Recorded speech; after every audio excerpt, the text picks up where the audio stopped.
everyone! Good morning! This is Aldrin Rivera and welcome back to my channel.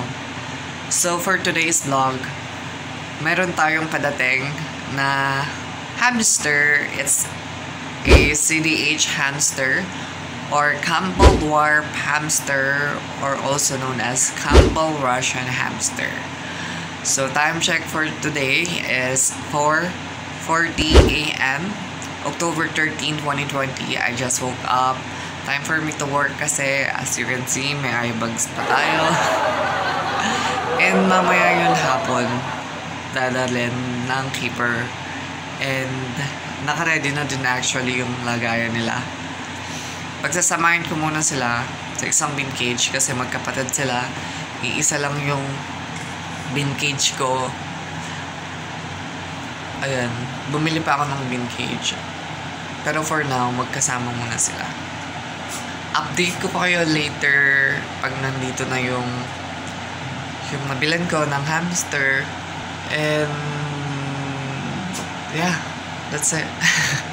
See you guys later.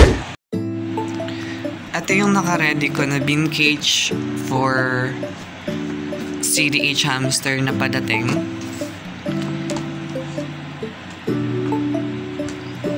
There it is. May food na din. Meron ng beddings, kusot, and catwood litter na mix with DE powder para hindi mamaho. And then meron na ring sandbat. Ayan, food dish, water bottle. Hamster na lang yung iniintay.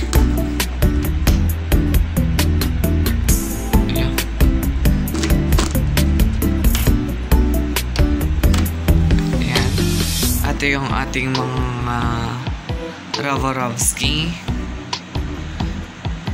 This bin cage, meron tayo dyan Husky male, Agito male, and then Headspot female. Tatlo sila dyan, magkakasama, mga bata pa. This one is pair, Headspot. This one is Pale Pit pair. And then, dito ko ilalagay yung padating na magkapatid. And then, this one is Husky female. The reason why hindi ko sila pinagsama nung nandun na Husky is this one is 4 months na and yun ay 1 month pa lang. So, hindi sila pwedeng pagsamahin. Tinry ko, kaya lang nag-aaway. So, kailangan ng bin cage na may divider sa gitna. Nag-order na din ako nun kay Happy Keeper. And then, this one is Pid. Don't know if I pronounced that correctly. Pid, pair din. Tapos, this one is Pure White. Pair. Ayan. So, ang wala ko pa na pair is yung Agito Pem. Tapos yung isa pang Headspot na Agito male. Tsaka yung isa pang Headspot na female doon. Tapos yung Husky, papalakihin ko na lang. Tapos ipaparas ko dito. This one is actually my favorite hamster. Kasi this is my first ever hamster. Super tamed. Niya hawakan. As in, nabili ko siya for 1,000 pesos. Okay lang sa akin for me sa 1,000 peso kasi super tame niya and ang cute. Ang wala lang ako na hamster na Ravorovsky ay platinum. Meron na sana, kaya lang nag-back out yung binipilan ko. Yun yung ating little setup. And then this one, ayan yung mga foods. Magbablog tayo separately. Diyan, foods for hamster. Stock ko lang yan. Catwood litter. Stock. And then, ibablog din natin soon kung paano ba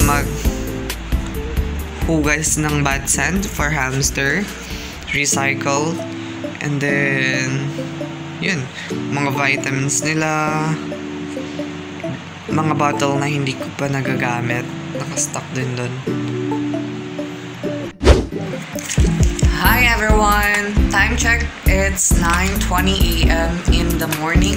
And wala pa din yung hamster na CDH. But may konti lang ako update because as per Happy Keeper,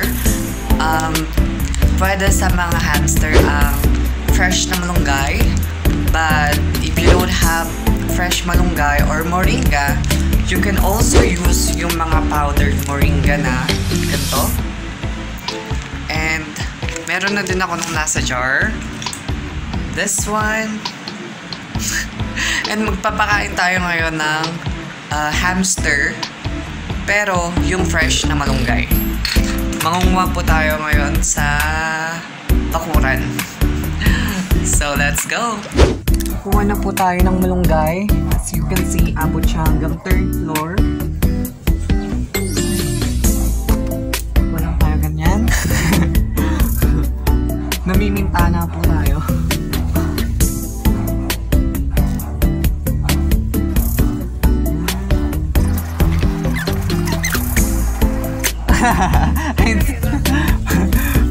Papakain po sa hamster.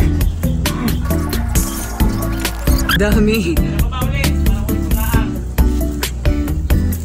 Struggle is real, no?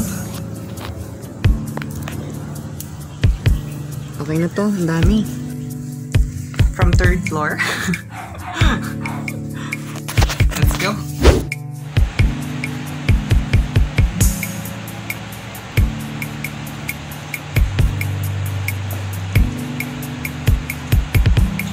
Kamot pa. Sige, kamot pa. Kamutin mo, baby. Ay, nagulat. Ayan, as you can see, kumakain na sila ng malunggay.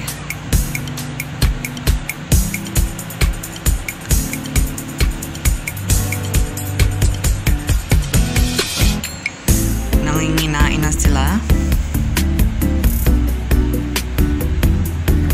There you go. Ito yung pilpit. Ito yung head spot.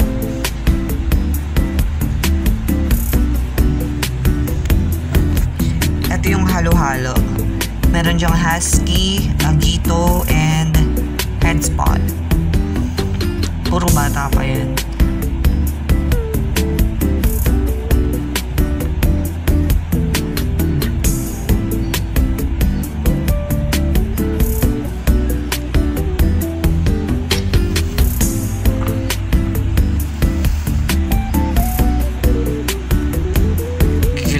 Sa pagkain ng malunggay, oh. First time ko sila binigyan ng malunggay. So, thank you for the advice, Happy Keeper. Eto, mukhang nag-aaway.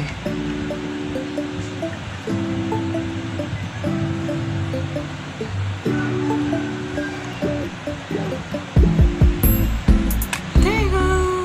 It's super cute. This one is my favorite one. And siya lang yung may pangalan. This is Summer.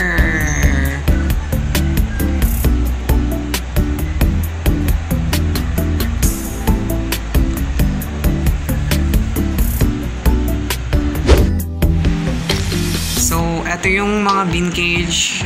Small bean cage actually. 6 liter, I guess. Yung nabili ko kay Grey Moon.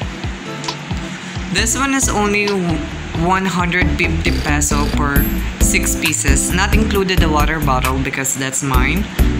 And this one is personalized bean cage also na pinagawa ko sa kanya. At ito ding dalawa na to. So, na-mention ko a while ago, dito ko ilalagay yung CDH na padating, diba? Pagsasamahin ko. So, not anymore kasi ang dami ng bean cage. Pinaghiwalay ko na sila. And dito ko siya nilagay.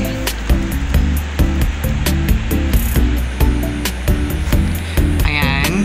Dito ko nilagay yung female and dito yung male kasi magkapatid sila. Para alam ko na din kung alin yung male and female. And this water bottle, I tried to change the water bottle kasi ang nakalagay dyan is kulay blue. Tapos pinalitan ko, nasira ko.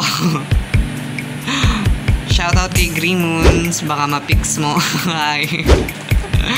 So, papakita ko na sa inyo. Ito yung female. Bakit sila? Tame na din sila.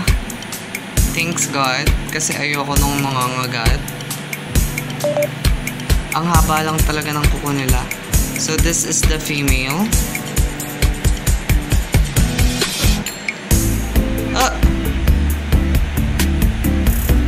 Ayun yung female. Nakakatakot tawakan. Di pa ako sanay. And this is the male. Ang bait ng male actually. Kung siya, tahimik lang siya. Baka napagod or na-stress. Not sure. Diba? Ang cute niya. Hi baby. Welcome to your new home.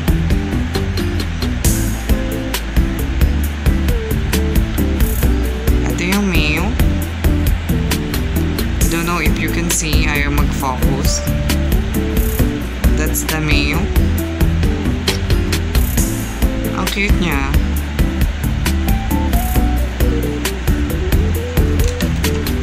And yung nilagay ko na pala dito is yung Roborovski na husky. Husky nga ba? Not sure.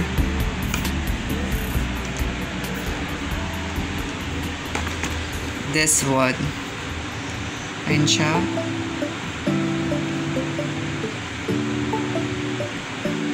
Yan na yung bago niyang bin cage. Yun yung ipapartner ko dito sa aking first ever hamster.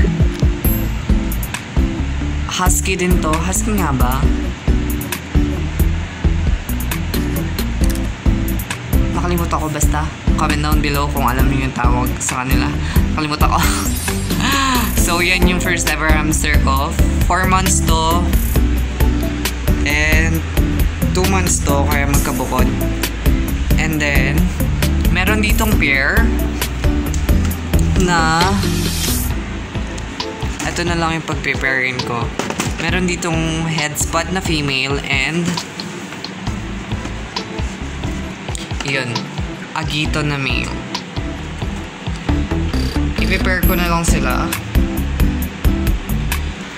So once again, thank you for Green Moon and sa nabilan ko ng hamster.